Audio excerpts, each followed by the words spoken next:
Hey guys, welcome back to another week of the Get to Know Me series. For being here today,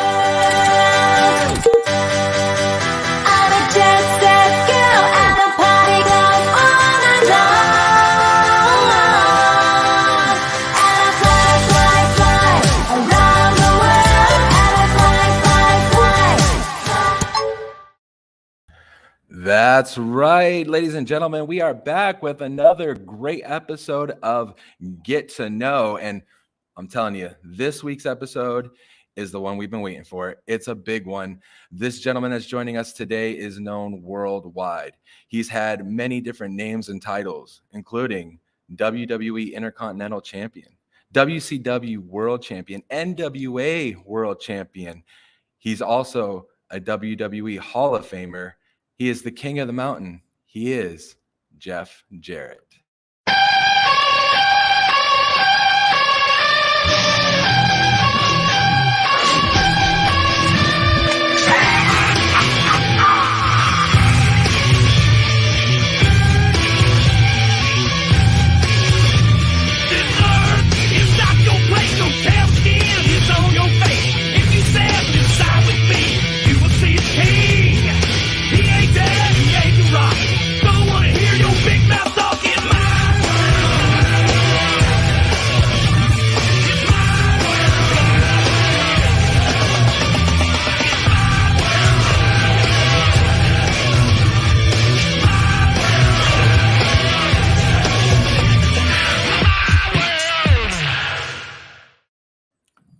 And here he is himself, all the way from Tennessee, Mr. Jeff Jarrett. Mr. Jarrett, thank you so much for joining us today. Captain Mike, what a video you put together. Very impressive. You're just not the ordinary average, I don't know if there is one, captain of your division of the Salvation Army. But I appreciate that kind intro. And also you were listing some accolades.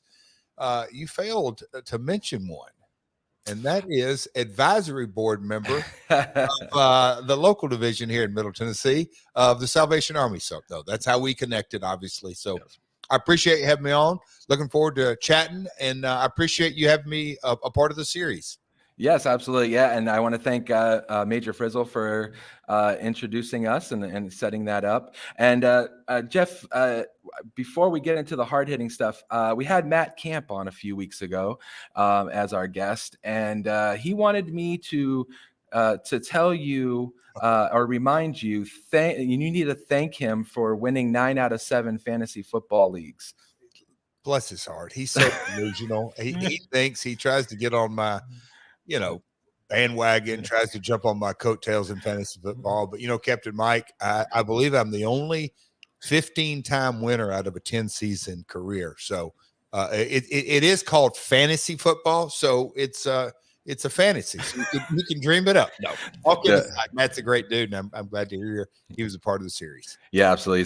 He's been good. I've been able to connect with him for the last year, and so yeah, we are doing this series, kind of learning about how God's instilled passions in all of us, and there's many people that get the benefit of leaning into those passions and turning them into careers. And I know from being a follower literally my entire life, I hate to say that with the time frame, following your career, that you've had the opportunity to do that. So I got to ask the question to start off, why professional wrestling?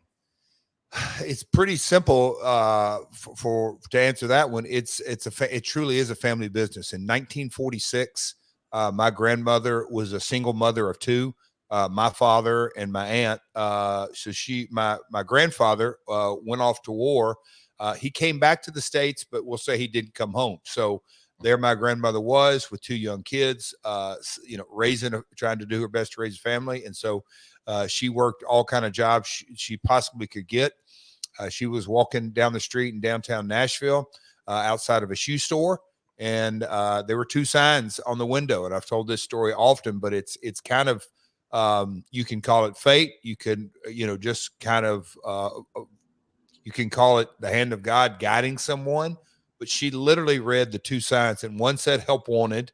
And the other said wrestling tickets for sale. And so, she walked in and said, I'm here. And the gentleman said, what brought you by? And she said, the signs. And he goes, yeah, which one? And she said, actually, both. Uh, so the help wanted sign was actually they needed help at the shoe store, but they also needed help, someone manning selling the wrestling tickets. So she took a side job selling shoes and also being a part of selling the weekly wrestling tickets. She parlayed that into, she made it in a man's world. You could imagine. Things aren't like they were, in 2022. It's obviously we live in a different world, but in the late 40s, a completely different culture in so many ways. And she took a job, what we would call as a bookkeeper. And then she worked her way up to what we would commonly refer to now as a CFO. She ran the back end of the wrestling promotion. And being that my father, a young tyke, young kid, he hang around the wrestling industry from her point of view, and spent a lot of time in box offices and the ticketing system, and just not the wrestling system, so to speak. So he promoted his first wrestling shows when he was in high school. Before we got a hardship license. So 15 years old, he's promoting shows in the summertime.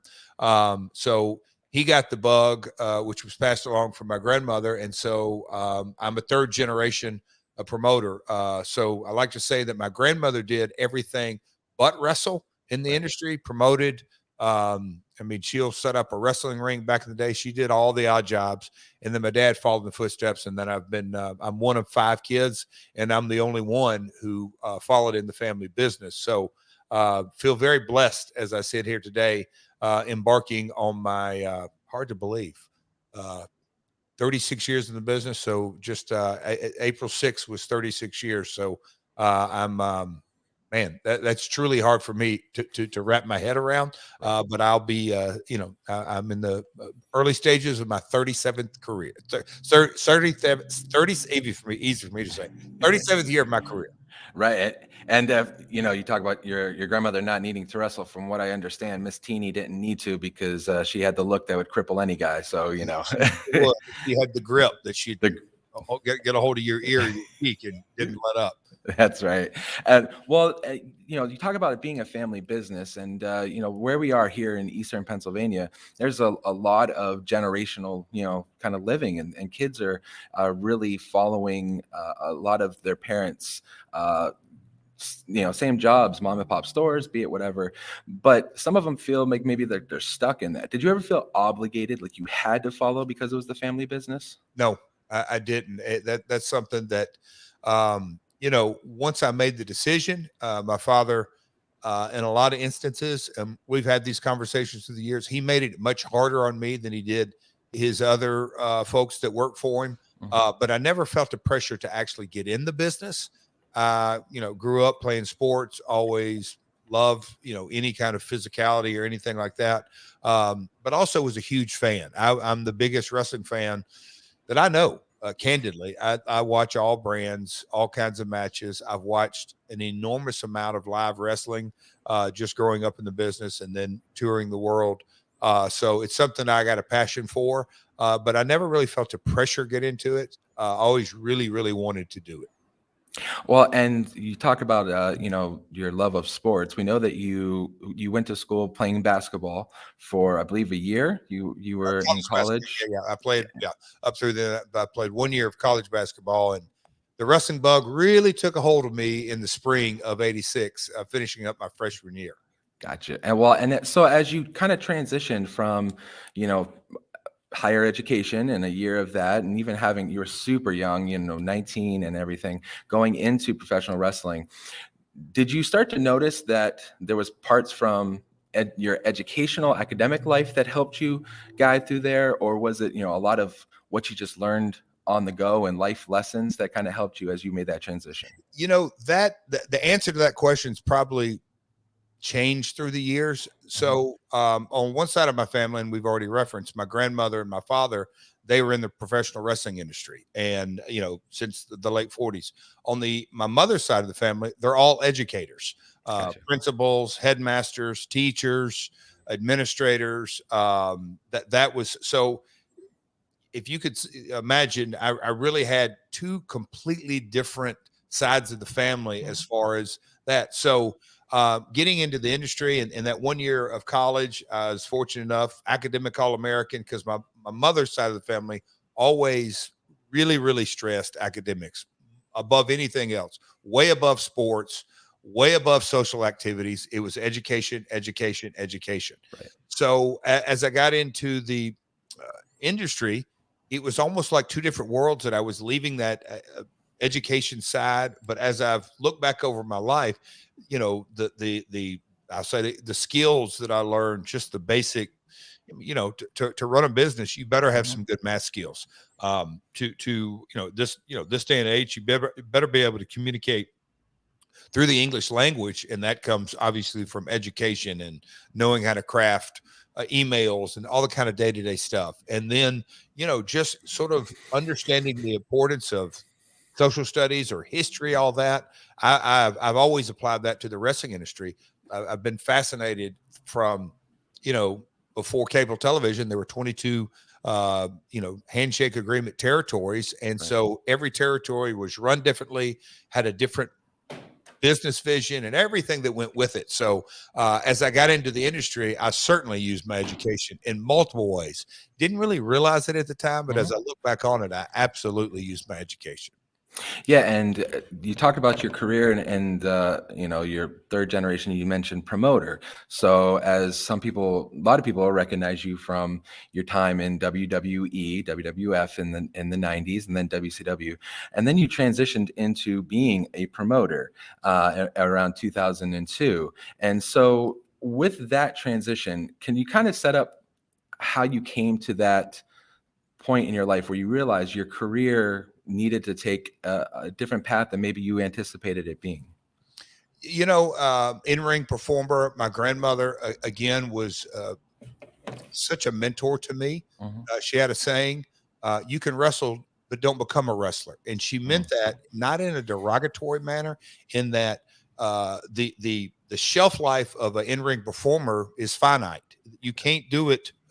Well, some folks can do it as for a player, but Right. there is such a finite shelf life to an in-ring career. She really wanted me to understand all facets of the business. And of course, my father being a promoter, and his wrestling career, in-ring career, was relatively short because he always liked the creative and the promotion side and the marketing side and the executive side much more than he did the in-ring career. So I always, in a lot of ways, when I look back, those are kind of the things that I look back on. I wasn't a real big fan of that in your 20s when you told you're going to come sit in this wrestling office as opposed to a gym or sleep or hang out with buddies or whatever it may be. But learning that side of the business. And then in 1993, when I got to go to, at that time, the WWF, and just see the production capabilities and that side of the business, that was kind of my, if you'll say, my college education and maybe into my post grad work in that when the time came and essentially WWE bought their competition, WCW, there was only one. And so my business brain, became activated, if you will. And I put on my promoter hat and I saw a huge opportunity in the marketplace. Without a number two, there's no such thing as a number one. So that kind of gave me the impetus to there's an opportunity here to start a promotion. And so that did open the door. And that's how we founded Total Nonstop Entertainment.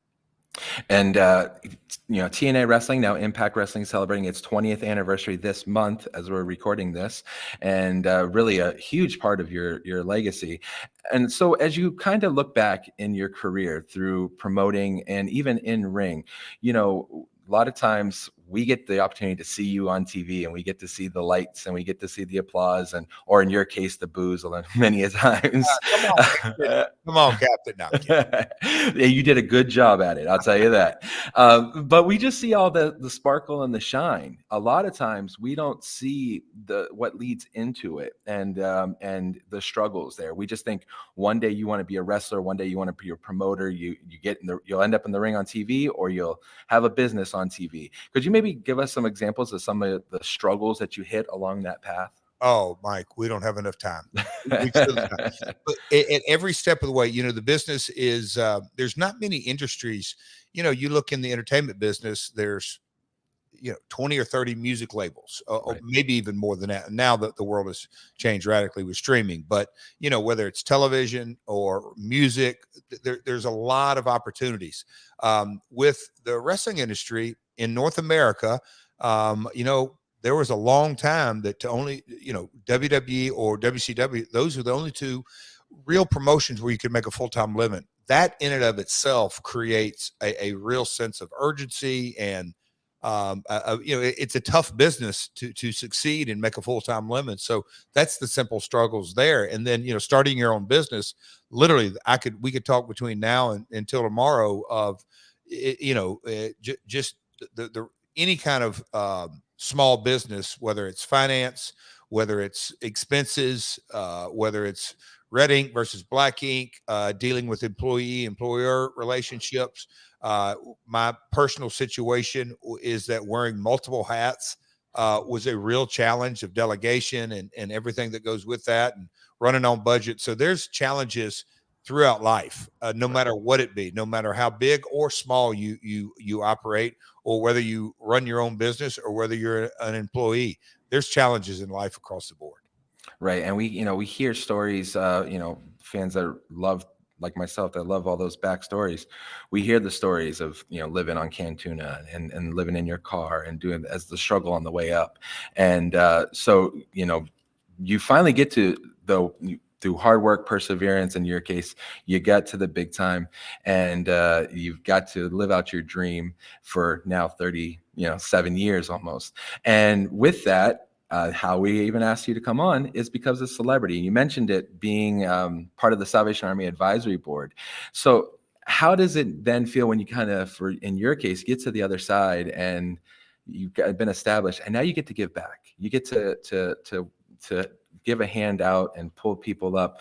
What's been that experience for you in helping other people? It's one of the things that again, our specific industry, and I know that you can correlate this with banking, with a lawyer, with any trade in the world. Right. It can be, when you're scratching and clawing your way to the top, it's very ego driven. And self-admittedly, our business is right up there at the top of those. But when certain life situations happen, and you have a new perspective, you find situations where life happens on life terms, and it Right. can be through relationships, it can be financial times, hard times, whatever valley that you may go through with life. That gives it certainly gave me a new perspective on life. And then when I came out of some deep valleys and dark valleys in my life, I had a brand new perspective on gratitude, and the true essence of my life is really looking at a perspective of very grateful for the opportunities. I'm grateful for my career and my family, and the health of my family, and my health. And I don't say physical health, emotional health, spiritual health, across the board. So it gives me a new perspective, in that when I have an opportunity, and I became real close to the, Brother Frisell here in town, and others in the Nashville chapter. And I knew that it was, in a lot of ways, um, what I am called to do, and that's help. Mhm. If I have the opportunity to help, jump on here and be a part of your series, or in Nashville, I'm a big part of.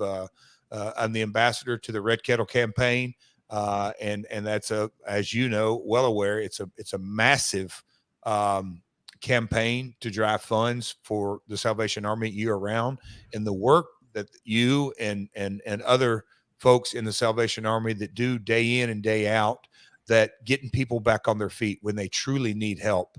People experiencing homelessness, drug addiction, alcohol centers, giving kids just that opportunity for a summer camp, a backpack here or there, school supplies, food, Thanksgiving comes around, the opportunity to feed some people a great meal, just whatever it may be around the calendar out of the 12 months, me being able to be a very small part of giving back to the community, because I'm born and raised here in Nashville, and this community is my home. And so when I have the opportunity, I certainly do it. And if it's recording a commercial for the Red Kettle campaign, I'm all for it, because if I can create awareness, awareness eventually turns into funds, and funds obviously go back into the community to really do good for the community.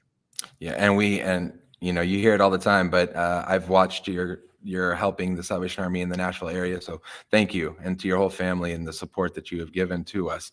Well, Mr. Jarrett, I don't want to, I want to be respectful of your time. I want to hit on some fun stuff here Here too. we I go, know, Mike. I'm You telling teased you. this before we started rolling. So Yeah, so I've seen you, like throughout your career, and you kind of got a little bit of a reputation. You like stringed instruments, and a lot of times those stringed instruments end up somehow over the heads of individuals, and some of them have actually been pretty well-known celebrities. So I was wondering, maybe you could share your favorite celebrity interaction, we'll call well, celebrity interaction, it. there's a who's who list. And in this day and age, it might not be so politically correct when we name my, for lack of a better word, look, it's in the world of sports entertainment, and Right. it's no secret it's scripted. But the fabulous Moolah, a lady in her early 70s, was on the receiving end of a guitar shot. Gary Coleman of Different Strokes Claim to Fame, he's been on the receiving end. But when you talk about celebrities, it's always just a moment that you just is, for a wrestling fan, it's entertainment. But whether it's Ric Flair, Bill Goldberg, Kurt Angle, the list goes on and on. There's been several that have been on the receiving end of that guitar shot, Captain Mike. I have a feeling you could name a few as well. I can ask you, what's your favorite one? My favorite one. Well, Moolah was pretty great. Although I did see a Mighty Molly shot the other day rehashed. That was pretty wonderful. But my favorite one had to have been in the Erie Civic Center watching you on a Thunder taping.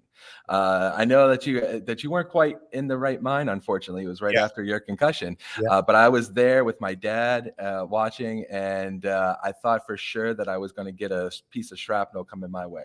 So who'd you crack in Erie? Because I remember that Thunder taping. Yes, it might have been Benoit, if I remember correctly. Okay, we got to look it up. I'll have to look and see which one it was, but it was one of a couple. And so I've seen a couple live, and they were great. And you have been around, so I got the opportunity to see you a couple times in Erie, and you've been around the world. Whether certain co-hosts of yours want to admit it, as part of the Four Horsemen and the NWO and Bullet Club, you've literally traveled the world. And so, any favorite places to go and perform? Oh, that's really tough. Home has always been special. Nashville. I used to wrestle here every Saturday night for 7 years when I broke in. As a kid, I went to the matches on Saturday night. So, there's no place like home. But, Madison Square Garden has to rank right up there at the very top. The Garden is kind of the granddaddy of them all. Also, in London, I've wrestled in Royal Albert Hall. It may not be an 80,000 seat arena, but it's a real cool vibe. Over in Japan, Yokohama Arena, right outside of Tokyo. As a young man, I had some matches over there, and of course Sumo Hall, and and then you take Mexico. Mexico has been a big part of my career, and in Mexico City, that there, the old Bull Stadium was really, really cool. So, Mike, I could. It's hard. It's hard. I've wrestled in the old Maple Leaf Gardens up in Toronto. I was on the last show there. The old Boston Garden. So there's a few different arenas that hold a special place for me. And a little bit of trivia: Royal Albert Hall was General William Booth, the founder of the Salvation Army's last location, and he sold it out. So you can say you and William Booth have sold out the same arena. So hold on. He preached there. Yes. Absolutely. at Royal Albert Hall. Royal Albert Hall. That That's was that was his last sermon. the I'll fight speech, where women weep as they do now. I'll fight. While men go in and out of jail as they do now. I'll fight. I'll fight to the very end. That is, I learned that's exactly why I came on today. I learned a little trivia. That's Absolutely. special. That's wow, that's interesting. Yeah. I watched the old WWF show from there, and in my mind, I'm seeing the organ and seeing him preach up there, and yeah, it was pretty special place. Fascinating. So, well, I want to get you out of here, but we asked the same question for all our guests, and before you answer, the question is, what would Jeff Jarrett now say to 12-year-old Jeff Jarrett? But I want you to hold on that answer for 1 second, because a few weeks back on your podcast, something was shared that I got to say inspired me. You were very personal about your story, which, by the way, I would highly suggest people hearing your story and how, you don't talk about as much, but I feel the Lord really delivered you, and you could just see his hands around you. But you shared this poem from your dad, and if it's okay, I'd like to share this. Sure. From Rudyard Kipling. It says, "Don't quit when things go wrong, as they sometimes will. When the road you're drudging seems all uphill. When the funds are low and the debts are high, and you want to smile but you have to sigh. When care is pressing you down a bit, rest if you must, but don't you quit. Life is queer with its twists and turns, as every one of us sometimes learns, and many a failure turns about when he might have won had he stuck it out. Don't give up though the pace seems slow. You may succeed with another blow. Success is a failure turned inside out, the silver tint of the cloud of doubt. And you never can tell how close you are. It may be near when it seems so far. So stick to the fight when your hardest hit. It's when things seem worse that you must not quit." And so knowing, I know, emotional hearing that. I'm trying, my son's here, and trying not to tear up. He's downstairs, and hearing that, Jeff Jarrett now, to 12-year-old Jeff Jarrett, hanging that in his room, what would you say? The funny chuckle side would be, hey, young Jeff, listen to those long-winded speeches from your father. Is one thing, because look, he's a storyteller as well, and he's long-winded, and sometimes I get long-winded on the podcast. But no, it's the a lot of times going through life, there are, you can call them kind of God moments, or you can call them, I don't believe in coincidences, only convergences. There come moments in our life that don't just happen. It's really, and a lot of times, I believe now, God trying to speak into our life, that he's always there. We're the ones that shut him out. We're the ones that just say, "Oh, that's a coincidence. That just happened." If there's something that I could tell 12-year-old Jeff, is things just don't happen. Right. That's a myth. Nothing happens by accident in the economy of God, good or bad. So the good things that happen, give thanks and praise. The bad things that happen, as crazy as it may sound, give thanks and praise, because I'm such a believer now in the fact that consider it all joy, and all things come to all things, not some things. It specifically says, no matter what translation, all things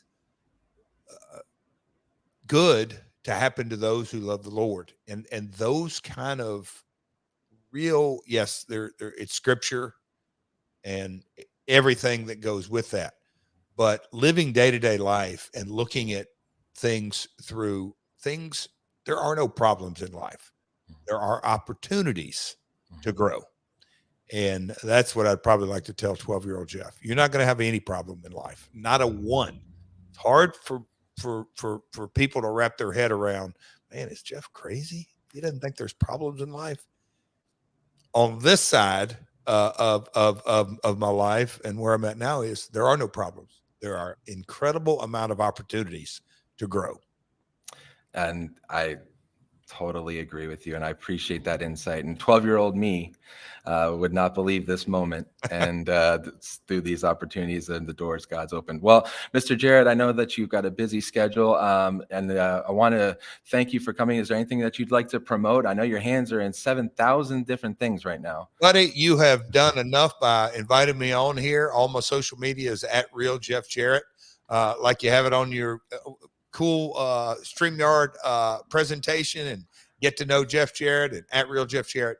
Hey, that's it. Hope everybody has a great day. I really do appreciate you having me on, and looking forward to a long relationship, no matter where the Army takes you. Absolutely. I hope to connect with you in the future for sure. Well, and thanks for everybody that has tuned in, and make sure that you've comment in the comment section the answer to the secret question that we're going to put up to win that prize for this week. So thank you all on behalf of Mr. Jeff Jarrett, the Salvation Army. Thank you for tuning in to Get to Know.